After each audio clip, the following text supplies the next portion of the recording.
5개 필지를 어떻게 화천대유가 가져간다는 겁니다. 수의계약 형태로. 거기서 엄청나게 큰 대박이 나왔거든요.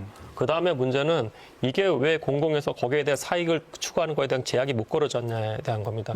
전 거기에 대한 답변 듣고 싶어요. 말씀 주시죠. 자, TV 본방송에서 이제 대장동 의혹 관련된 이야기를 나눠봤는데 사실 이 부분은 저희 두 분 패널께서도 혹시라도 질문해주고 싶으신 부분이 있으실 것 같거든요. 한번 해보시겠어요, 김경민 교수님? 예, 그러니까 사실은 미국에서 이런 공공 민간 개발 굉장히 많이 해요. 유럽도 많이 하고. 근데 거기서 원칙이 크게 3가지가 있습니다. 첫 번째는 이게 필요해야 되는 것이고, 그리고 민간이 들어오는 거기 때문에 그 사람들한테 충분한 인센티브가 주어져야 돼요.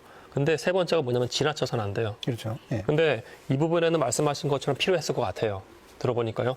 다만 이게 가져가는 게 지나칩니다. 사실은요.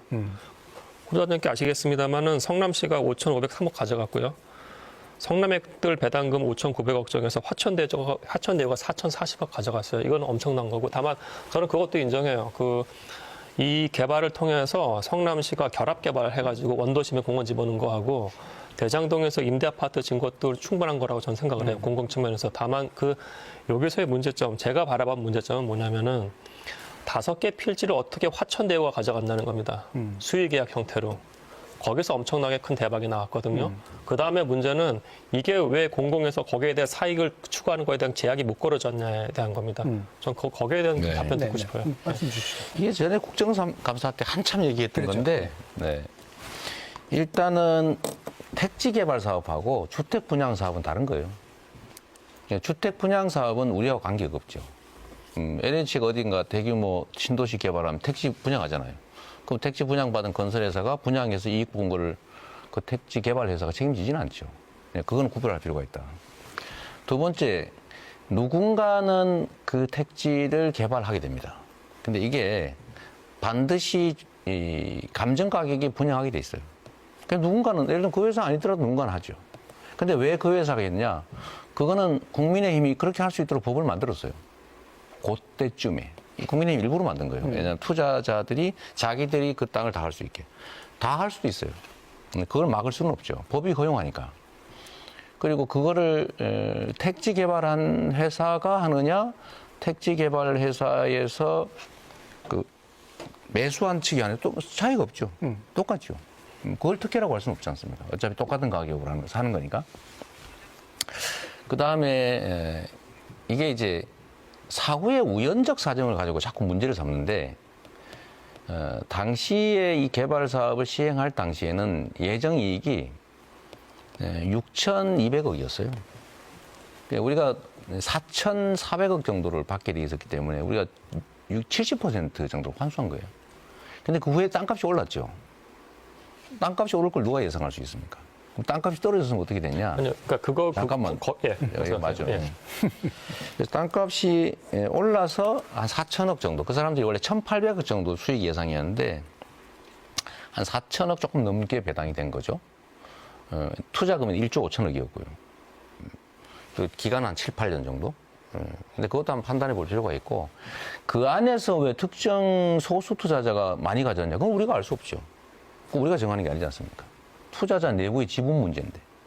그건 공개되는 것도 아니고, 우리는 성남시는 이만큼 공원 만들고, 그 다음에 땅 임대 아파트 부지 내놓고, 제가 추가 부담 시킨 1,100억 더 내는 것으로 우리는 계산이 끝난 거고, 미확정된 이익을 누가 나눠 가질 것인지는 투자사 내부의 문제라서 우리는 알 수가 없는 거죠. 그걸 저희한테 얘기하면 안 되죠. 아니요. 저 말씀은 오히려 그게 문제라는 거죠. 예, 그러니까 그게 좀 잘 설계됐으면 좋았을 것 같다는 말씀이에요. 그러니까 예를 들어서 지금 말씀하셨듯이 이건 공공 수용된 겁니다. 네. 수용동 토지예요. 그럼 누군가는 약간 손해를 봤을 수도 있어요. 그 다음에 택지를 쪼갠 다음에 그 택지의 일부를 수의 계획을 해가지고 주주들이 간 형태입니다. 사실은요. 이거는요. 예, 물론 말씀하신 것처럼 그때는 사실 2015년, 16년에는 부동산 경기가 안 좋았기 때문에 이렇게까지 대박이 날지 몰랐을 수도 있을 것 같아요. 1,800억 남는다고 예측됐던 거예요. 예, 근데 지금 더 나온 거잖아요, 사실은요. 예, 그렇다고 하면 그때 일반적으로 캡을 걸어놓을 수가 있는 겁니다, 사실은요. 그 이상의 수익에 대해서는 또 다른 캡을 걸어놨을 수 있어, 공공이 가져갈 수 있도록. 예, 만약에 그렇지 않다고 하면은 지금 이렇게 상한선에대도 캡을 안 걸어놓는다고 하면은 지금 기본주택 계속 엄청난 물량 공공 개발하실 텐데 앞으로도 계속 이렇게 남길 건 아니잖아요. 그 생각을 해보세요. 우리는 제가 그 경험상 그랬던 건데 이게 다 대당로 되돌아갔네. 우리는 경험적으로 건설 회사들이 비용 부풀리기를 한다는 걸 알고 있죠. 비율로 수익을 나눈다고 하면 비용을 부풀리면 수익이 확 줄어들어요. 비용을 늘리는 방법은 아주 간단합니다. 도급 계약에 평당 300만 원짜리 500만 원 계약하는 게 불법이 아닙니다. 뭐 하면 되지 뭐.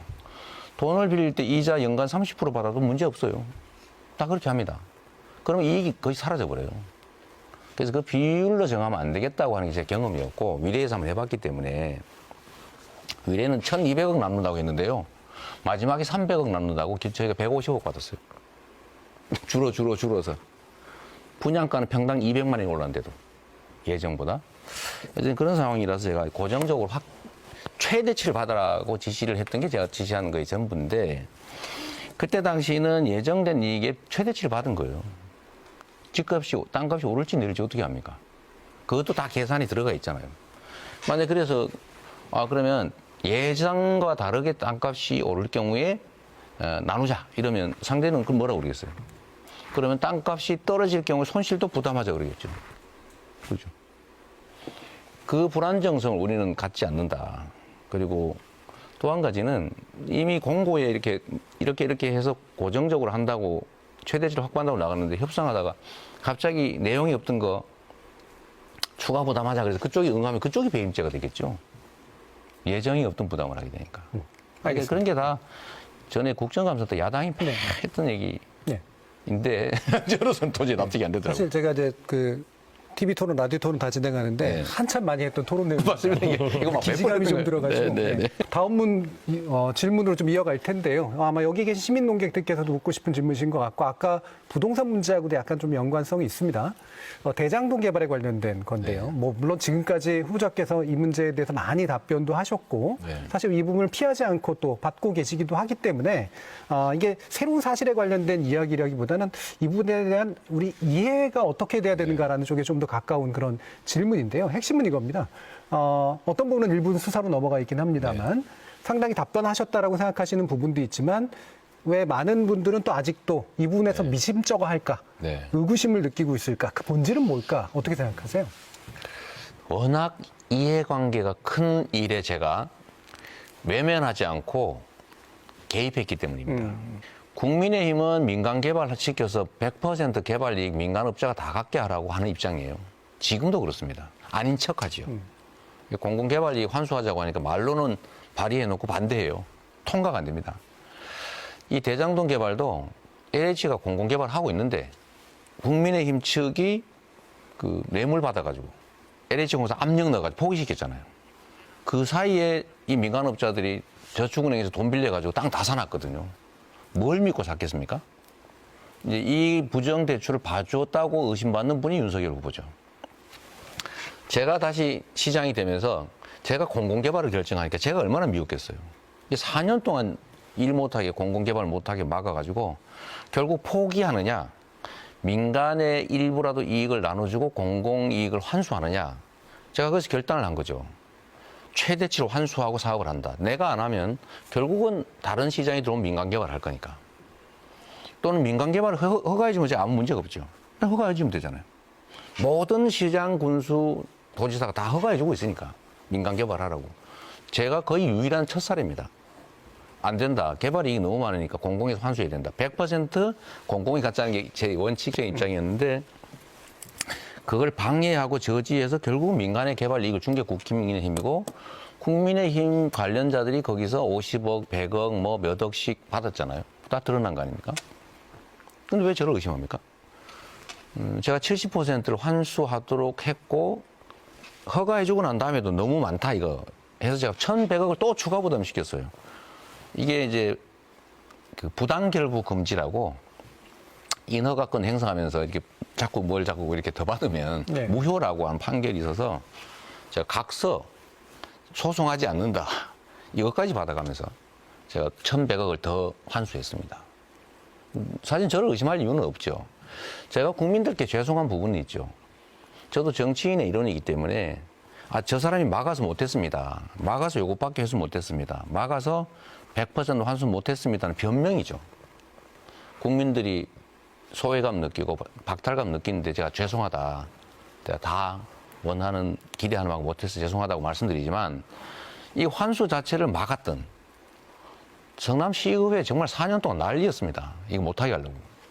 그렇게 막았던 당에서 지금 와서 왜 다 환수 못했느냐 하는 게 말이 되겠습니까? 그래서 저는 특검이든 국정조사든 국정감사든 다 하자.